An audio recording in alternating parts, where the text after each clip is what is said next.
Buenas tardes, Felipe. Buenas tardes. Tenemos hoy, yo creo que una ponencia especialmente interesante sobre la organización sindical durante la era de Franco y todas las leyes que venían aparejadas con toda la propuesta de organización sindical de la época de Franco. El ponente es muy significativo porque Jaime Girón es nieto de nuestro ministro Girón, y creo que va a ser una ponencia pues especialmente interesante por los conocimientos que tiene él. ¿Cómo lo ves? Pues estoy absolutamente convencido. Es que el tema de Franco es un tema curioso, porque es que en medio de la guerra ya le preocupa el fuero del trabajo. Sí. Pero además son tópicos que después se manejan de una manera artera. Por ejemplo, uno de los temas, parece que la juventud ejerciente se ha inventado hace 5 o 10 años. Sí. Y casi nadie conoce que Franco nombra a José Antonio Girón de Velasco con 29 años en 1941. Y debía ser un tipo tan interesante que en lugar de estar un ratito como ministro, estuvo 16 años como ministro. La verdad es que dentro de nuestras conferencias Girón de Velasco da para mucho juego. Una parte muy importante es esta de las leyes de la justicia y las leyes sociales que tienen que ver en los trabajadores. Después a lo mejor tendremos oportunidad de ver otra sesión con otros aspectos, ¿no? Pues sí. Pero a mí me parece que esto, el descubrir a un joven, además y quiero insistir en esto, nuestro objetivo, el objetivo de estas conferencias es trasladar a los jóvenes actuales entre 30 y 60 años que en la generación anterior, hubo unos jóvenes entre 30 y 60 años que a lo mejor eran capaces de ser 16 años ministro de Trabajo. Bueno, pues sí, por todo lo que acabas de contar, estoy seguro que esta conferencia va a ser muy interesante, Felipe. Eso espero, eso espero. Muchas gracias, Felipe, por tu generosa introducción. Me gustaría, antes de empezar, hacer 3 apuntes. El primero es que a mi padre le hubiera gustado estar, pero no ha podido venir. Mi hermano mayor, que es el que estaba apuntado en el programa inicialmente, tampoco ha podido venir. Somos 5 hermanos, yo soy el segundo, así que se van a tener que conformar ustedes conmigo, pero bueno, intentaremos estar a la altura. Yo no soy historiador, aunque me gusta la historia. No soy especialista en Derecho Laboral, aunque soy licenciado en Derecho. Pero sí soy nieto de José Antonio Girón de Velasco. Así que ese es mi mérito para estar hoy aquí. Y cuando Felipe me decía, da una presentación en la que tú te sientas cómodo, pues yo le he tomado la palabra. Y lo primero que he hecho ha sido cambiarle el título.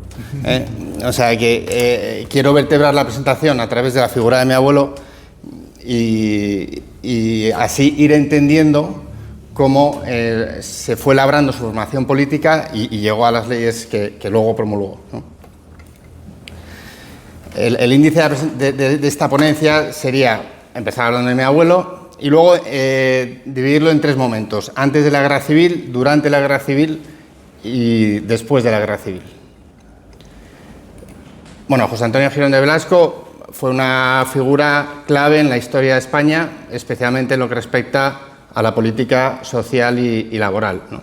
Su trayectoria pública está muy marcada por su implicación en el ideario de Falange y su destacada participación en la Guerra Civil, que luego tiene su máxima expresión en los 16 años en el Ministerio de Trabajo, al que accedió con 29 años, el ministro más joven de la democracia o de la época política, y luego creo que un poquito mayor entra Beatriz Corredor en su cartera.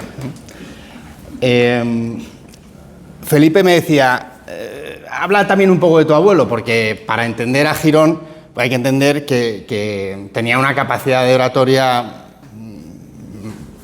bestial, un gran compromiso con sus ideales, era una persona de una complexión física muy fuerte, Él contaba una anécdota que montando a caballo llegó a un río que no podía cruzar y había unas personas delante que se metieron con él, entonces él se puso el caballo a la espalda y lo cruzó, ¿no? Para que tengáis un poco idea de la complexión. Y yo siempre que iba, él tenía un gimnasio en Fuengirola, y yo siempre que iba a verle me ponía a hacer gimnasia. Yo decía, abuelo, yo vengo a verte, no a estar haciendo abdominales. Pero no solo la complexión física que él tenía, sino su excelente capacidad intelectual de llegar y de leer a las personas, su capacidad inmensa de trabajo. Y hablando estos días con mi padre y mis hermanos de esta ponencia, salió varias veces la palabra titán. Es que era un titán. Y un titán es una persona de una fuerza extrema y que destaca en algunas otras cualidades. Para mí él era un super titán, porque es que destacaba prácticamente en todo, ¿no? Y esto ahora lo vamos a ver a lo largo de su vida.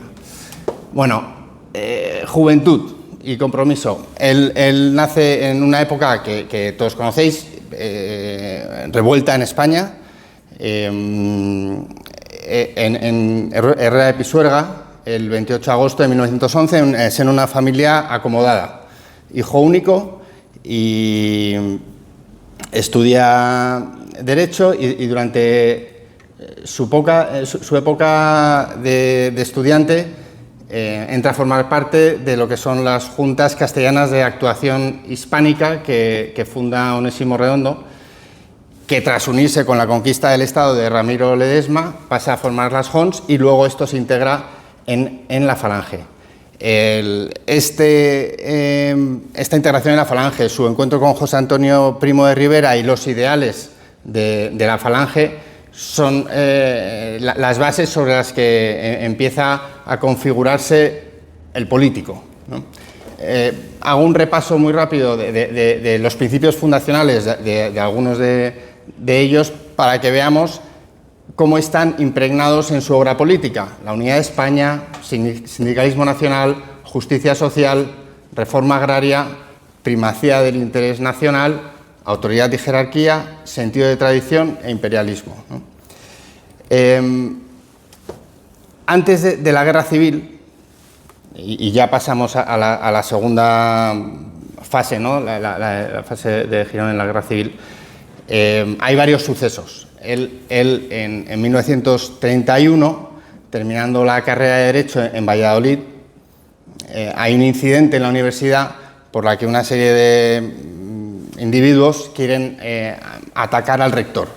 Y él entra, deshace la situación, está con una pistola en la mano y demás, y el rector le da las gracias, le pide que no esté involucrado en más incidentes. Y él, por ser miembro de las Juntas Castellanas de Actuación Hispánica, al cabo del tiempo es expulsado de la Universidad de Valladolid durante 3 años y 1 año de todas las universidades de España. Cuenta que va a ver al rector, en el momento en el que le ve el rector se le llena de miedo los ojos y le pide que no le mate, que no ha podido hacer otra cosa, ¿no? Realmente era una época muy convulsa en España y él era una persona muy activa en este aspecto. De hecho, en el 36 va con unos falangistas a San Sebastián, donde les apresan, y a él, por suerte, le trasladan a la prisión de Valladolid. Por suerte digo, porque los falangistas con los que estaba fueron fusilados, y él, estando en la prisión de Valladolid, es cuando empieza la guerra. Empieza la guerra y él coge el 21 de julio 137 falangistas, se presentan en un cuartel para incorporarse y combatir. Les llevan al Alto de los Leones y es durante esta campaña durante la cual él, por su valía y por su valor, es cuando destaca y este punto en la batalla del Alto del León, especialmente también en la batalla de Puerto Ventana, donde ellos eran falangistas, eran civiles con una actividad política. Claro, para los militares no les veían como militares, con lo cual él en el asalto a Puerto Ventana va con los falangistas y hace una primera intentona que no sale y hay muchas bajas. Vuelve y varios querían dejarlo y va a hablar con un militar que le dice: mire, Girón, esto es deserción y a los que desertan hay que fusilarles. Cuando yo le avise, usted se tira al suelo y abrimos fuego contra los demás. Él dice que no y al día siguiente van a hacer la toma de Puerto Ventana, va a hablar con el batallón, les suelta la arenga y en un momento dado se calla y empieza a cantar El cara al sol. Dice que la reacción fue tal que tomaron en 3 horas y media Puerto Ventana. Volvieron y la impresión que había causado en todo el resto de militares y ser militar fue tremenda. Por esta campaña le conceden la medalla militar individual, aunque fue propuesto para la laureada de San Fernando, pero al final le dan la medalla individual porque quien concedía la medalla era un militar y, bueno, y esto ya son chascarrillos, no querían concederle la laureada a alguien que no fuera, ¿no? Pero aquí gana bastante relevancia su figura, tanto política como militar, dentro de la falange y dentro del ejército, ¿no? Bueno, he traído algunos vídeos que no sé qué tal se van a oír, porque mejor oírle a él que a mí, donde explica un poco... A mí pues me calificaron de diferentes maneras. Una que adquirió cierta popularidad fue la de El León de Fuengirola, que yo no sé de dónde vino semejante cosa, porque yo en Fuengirola no di zarpazos ni dentelladas. Yo fui un hombre colaboracionista que trató de subir al pueblo todo lo posible y nada más. Pero eso pues tiene el origen pues seguramente el Alto León.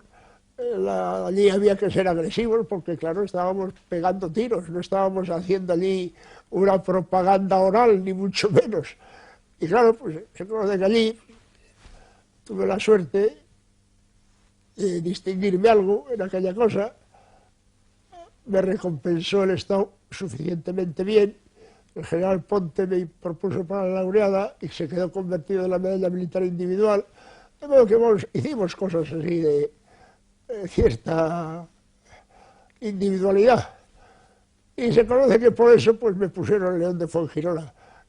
Se conoce que me querían dar la imagen del hombre rugiente, enfurecido, capaz de comerse a alguien, ¿no? Y nunca he sido yo de esos. Bueno, esto en cuanto, desde el punto de vista de condecoraciones, fue ampliamente condecorado, medalla militar individual, medalla militar colectiva, por lo que fue el rechazo del enemigo en el Alto del León, Gran Cruz de Orden del Mérito Militar, medalla de Oro al Mérito en el Trabajo, que se la acaba de quitar, bueno, se la quitó hace un par de años la actual ministra, Gran Cruz de la Orden Civil del Mérito Agrícola, Gran Cruz del Mérito Naval con distintivo blanco, Gran Cruz de la Orden Imperial del Yugo y las Flechas, Gran Cruz de la Orden Civil de Sanidad, Gran Cruz de la Real y muy distinguida Orden de Carlos III, Gran Collar de la Orden de Cisneros. Con lo cual, en termina la Guerra Civil. Él, durante la guerra es nombrado consejero del movimiento y cuando termina la Guerra Civil es nombrado delegado nacional de excombatientes, con la misión de incluir a las personas que han estado combatiendo en la vida civil, una tarea bastante grande. Pero en el 41 le llama a Franco y le dice: Girón, va a ser usted ministro de Trabajo. Hombre, caudillo, no me haga eso, no puedo aceptar. Girón, va a ser usted ministro de Trabajo. Y ahí se zanjó el tema. Y para poder entender un poco su personalidad, él llega con 29 años al Ministerio de Trabajo, muy joven, y llega y ve que todos los subordinados o la gente que tenía que trabajar con él eran gente preparada, ilustre, mayores que él, que le miraban con cierta, desconfianza por su juventud o por lo que fuera, y toma una decisión el primer día que llega, y con una frase que él dijo mucho y yo me la aplico mucho: para luego es tarde. Y cogió y destituyó a todo el mundo. Y nombró su gabinete y su equipo. Y él tuvo 3 subsecretarios. El primero, Manuel Valdés, él era íntimo amigo de José Antonio Primo de Rivera, fundador del sindicato universitario y una persona de mucho peso, pero no se entendía con él. Entonces él, en un momento dado, decide que le va a cambiar y va a hablar con Serrano Suñer, y Serrano Suñer se niega en rotundo. Dije: no quiero que me vengan con que un falangista ha destituido a otro falangista, no lo haga. Sigue dándole vueltas, no le encajaba, y va a hablar con el secretario general del movimiento, que es Arrese, y Arrese está también en contra. Pero él llegó al primer Consejo de Ministros y le destituye. Y pone de siguiente número 2 a Esteban Pérez, que él consideraba que le podía encajar. Y Esteban Pérez, en el 45, me parece, en un momento dado, le llega el rumor de que es parte de una especie de complot en favor de los monárquicos dentro del gobierno, y ese día Esteban Pérez le presenta su dimisión.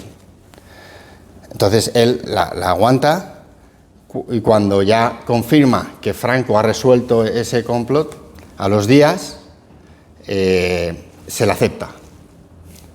Y me parece muy bien, Esteban, que vayas y busques oportunidades en otro sitio, y se queda blanco y le dice que no. Entonces Aunós, que fue ministro de Trabajo con Primo de Rivera, el autor del Código del Trabajo y un político con bastante peso, le viene a decir: no puedes echar a Esteban Pérez, es tu número 2, es una persona muy preparada, es la cabeza del ministerio. Le dijo: él puede ser la cabeza, las manos y los pies, pero yo soy los cojones. Y así zanjó y disculpad la forma de hablar, pero está escrito por ahí, o sea que no tengo problema. Pero esto venía a demostrar el carácter. Era una persona con una clarividencia bestial, con las cosas muy claras, y no se iba a parar ante nada, ¿no? Aquí destaco las razones por las que yo creo que Franco le nombra a él ministro con 29 años. Era representante importante de la Falange, que venía a ser la base ideológica del movimiento. El equilibrio de poder, porque hubo una crisis en el gobierno del 41 en el que entran mi abuelo Arrese y Primo de Rivera en la cartera de Agricultura, metieron a más falangistas, y ahí el equilibrio entre falangistas, militares, católicos, monárquicos, ¿no? Entonces, dentro de ese equilibrio de poder, a Franco le parece un perfil adecuado y un hombre de una lealtad tremenda. Aquí se centra en establecer un marco legal, y ahora es donde pasamos a hablar de las leyes sociales, ¿no? Que garantizara los derechos de los trabajadores. Él siempre estuvo detrás de dar a los trabajadores una vida mejor. Entonces, dentro de las principales leyes promulgadas, que son muchísimas, tiene una actividad incesante, más de 6.000 órdenes ministeriales, están la base de lo que hoy sería la seguridad social y la protección del trabajador, pues el seguro de enfermedad, la creación de Instituto de Medicina, Higiene y Seguridad del Trabajo, Montepíos y mutualidades laborales, disposiciones estableciendo el plus de cargas familiares, que luego lo veremos, establecimiento de gratificación de Navidad, seguro de vejez e invalidez, creación de jurados de empresa, seguros de viudedad y orfandad, viviendas sociales y universidades laborales, que veremos otro día, ¿no? Y al final es la base del desarrollo laboral en España, ¿no? El seguro de enfermedad es el impulsor de la extensión del seguro de enfermedad y vejez, que de alguna forma amplía la protección social a los trabajadores y que tengan acceso a atención médica y que sea una ampliación de la seguridad social, ¿no? Pero bueno, prefiero que lo cuente. Las cosas que les puse al caudillo, una fue de tan profundo sentido común, cuando se lo dije dijo, pues adelante. El trabajador se encuentra necesitado, pero esa necesidad aumenta cuando la enfermedad se entroniza en su casa, cuando los suyos o él mismo no puede responder ya a las necesidades elementales, que son las de vivir. Y entonces es cuando hay que demostrarle que está el Estado y que está España entera detrás de él para garantizarle la subsistencia y asegurarle que podrá continuar viviendo él y los suyos como cuando antes de caer enfermo. Entonces el caudillo vio muy claro eso y se estableció la ley del 42, que es la ley del seguro de enfermedad, que tarda un poco más tiempo en ponerse en marcha porque reunía muchas dificultades. Entre otras, las dificultades entre las entidades colaboradoras y el mismo Instituto Nacional de Prevención, que por otra parte el Instituto Nacional de Prevención tenía una cierta garantía y tenía un nombre, y parece que quería llevar él personalmente toda la obra social, pero aquello era demasiado. Y yo establecí entonces las entidades colaboradoras que colaboraban con el Instituto en la marcha del seguro de enfermedad a efectos administrativos y a efectos de la marcha del seguro. Luego, el plus de cargas familiares, que fue una medida directa para la protección de la familia y estaba enfocada a proteger a las familias numerosas, reforzar el papel de la familia y fomentar el trabajo. Y algunos detalles es que no se computaba para la liquidación de la Seguridad Social y tenía exención en el impuesto de la renta, que para los que tenemos muchos hijos, si por cada hijo que tienes te van dando un puntito más de exención, oye, pues ayuda, ¿no? En cuanto a los montepíos laborales, estas fueron las instituciones de la Seguridad Social que eran las que ofrecían las prestaciones a los trabajadores y a sus familias, ¿no? Esto tiene origen en 1944 y fue cuando se empiezan a regular y organizar. Son muy importantes en la base de todo lo que es la previsión social, porque a partir de aquí se financian muchas de las acciones y muchas de las prestaciones. Claro, por la subida, el nivel de vida, había que atender a las diferentes situaciones del trabajador, la enfermedad, la muerte, todo esto pues había que atenderlo. Entonces vinieron ya las cosas de darles pues unas subvenciones grandes para el caso de muerte y que tuvieran pues unas disponibilidades los herederos de esa desgracia que pudiera permitirles subir para adelante y salir a flote de la situación que les creaba la muerte del padre de la familia, del cabeza de familia. Claro, pues todo esto pues cayó bien y tuvo una cierta compensación con la alegría que se llevó a tantos hogares.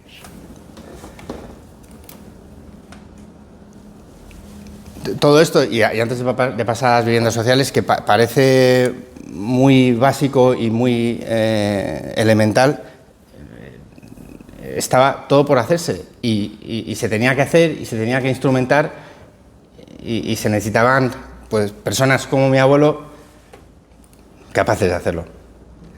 En cuanto a la vivienda social, muy básico también, promulgan el desarrollo de la vivienda social para facilitar un hogar digno a todos los ciudadanos, ¿no? Esta medida contribuye a reducir problemas como el chabolismo y mejorar las condiciones de habitabilidad de las familias y garantizar un derecho que está luego recogido como los derechos fundamentales de la Constitución que tenemos, ¿no?, hoy en día. Era poner en condiciones al pueblo español de vivir como siempre había merecido y nunca le habían tratado. Era darle lo que era suyo, era ponerle en condiciones de sentir, además del orgullo de ser español, la satisfacción de serlo. Aquí tenemos en las viviendas, no se podía atender a las necesidades de las viviendas si no se acudía, el propio Estado no acudía a esa necesidad.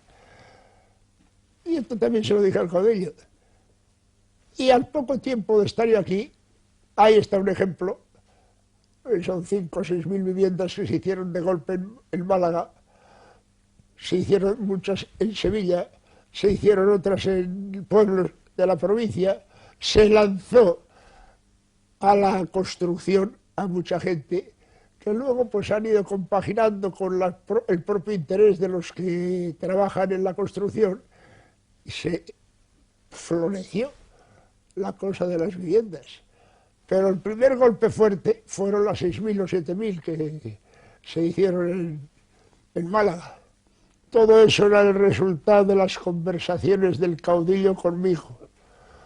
Y después de haberle expuesto la situación y de hacerle ver la necesidad de modificar muchas de las cosas, él aceptaba lo que yo le decía.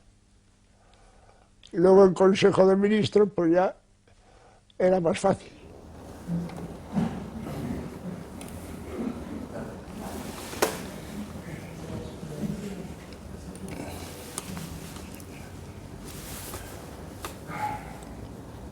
Bueno,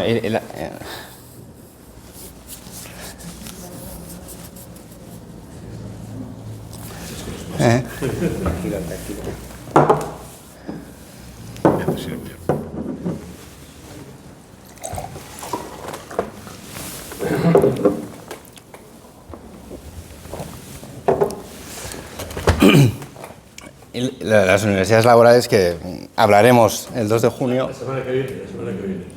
Aquí las cuenta. Después de todas estas atenciones de tipo material, yo estaba convencido que por mucho que se le diera al trabajador, no se le daba lo necesario ni lo suficiente para poder resolver todos sus problemas. El problema estaba en la preparación del trabajador para la vida, en la preparación del hombre para poder luchar por sí mismo contra las dificultades. Y así un día se lo dije al caudillo. Así como hay universidades del Estado para una carrera, debe haber universidades laborales para de este modo el trabajador vaya formándose en la necesidad de poder saber, cumplir las libertades, libertad de ser, libertad de saber, libertad de mandar, libertad de poseer.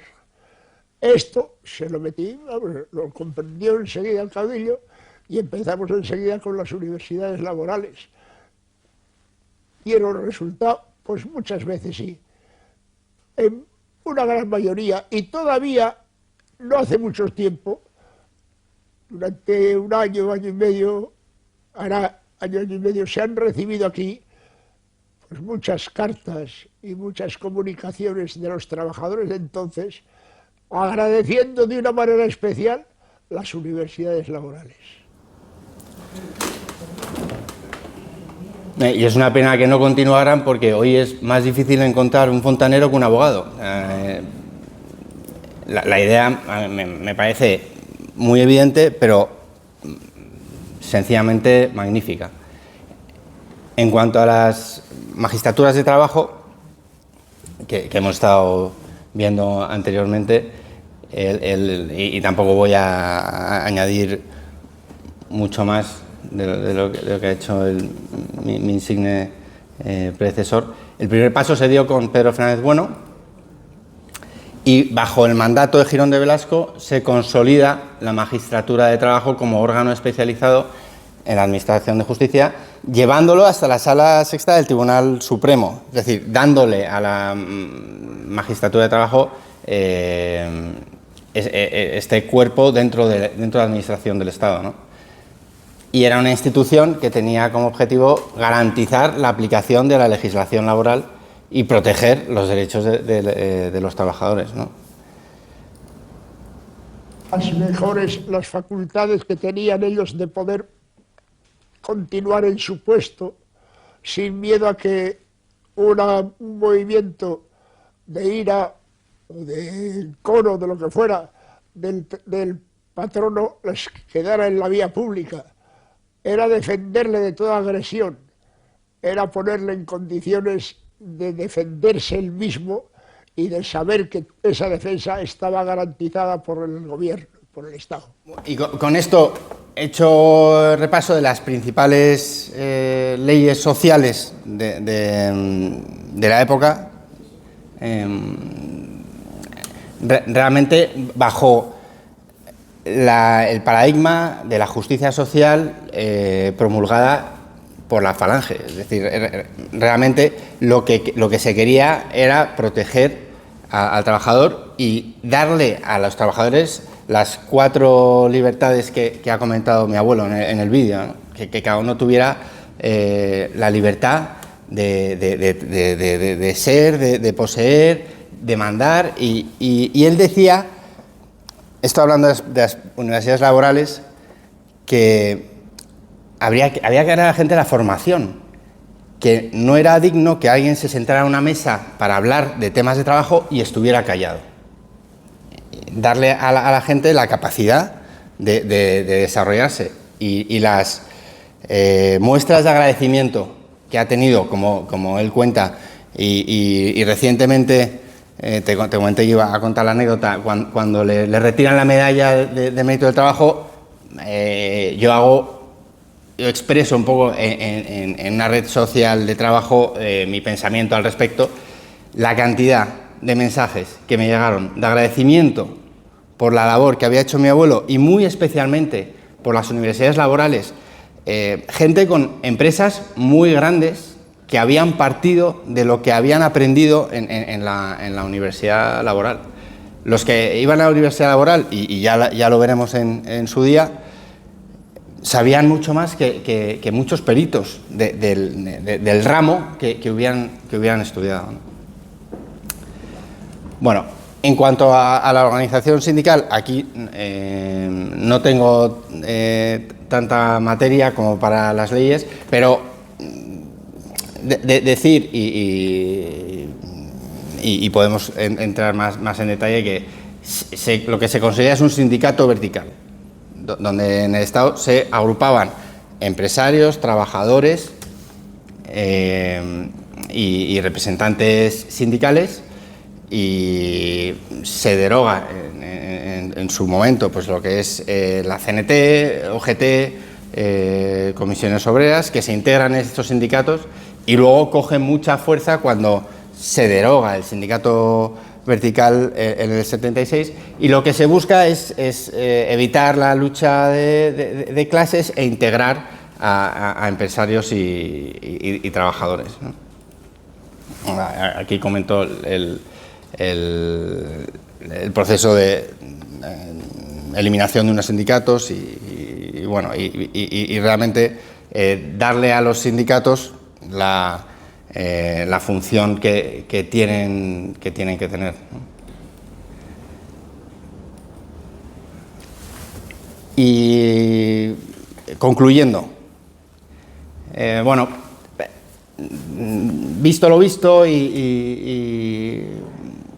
sí se puede decir que mi abuelo fue una figura clave en la configuración del modelo social y laboral en España en los siglos XX y la base para el siglo XXI. Y todas las normas que hemos visto que han tardado mucho en derogarse o que se han traducido en otras normas, pues partieron de su trabajo. Realmente ha dejado un legado importante partiendo de lo que era la gente de entre 30 y 60 de aquella época, que era gente realmente admirable, ¿no? Que daban su vida por un ideal, daban su vida por España y todo lo hicieron de una forma altruista.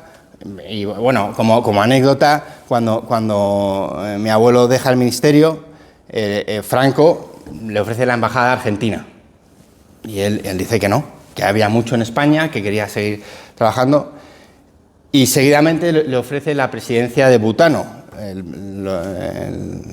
precedente de lo que es Repsol, y él dice que no, y aún así sale nombrado en el BOE. Y él no va a su puesto de trabajo porque decía que no quería mamar de la teta del Estado, que lo que quería era demostrar que una vez que dejas el Estado puedes tener una vida posterior, ¿no? Así que, ¿no? Muchas gracias.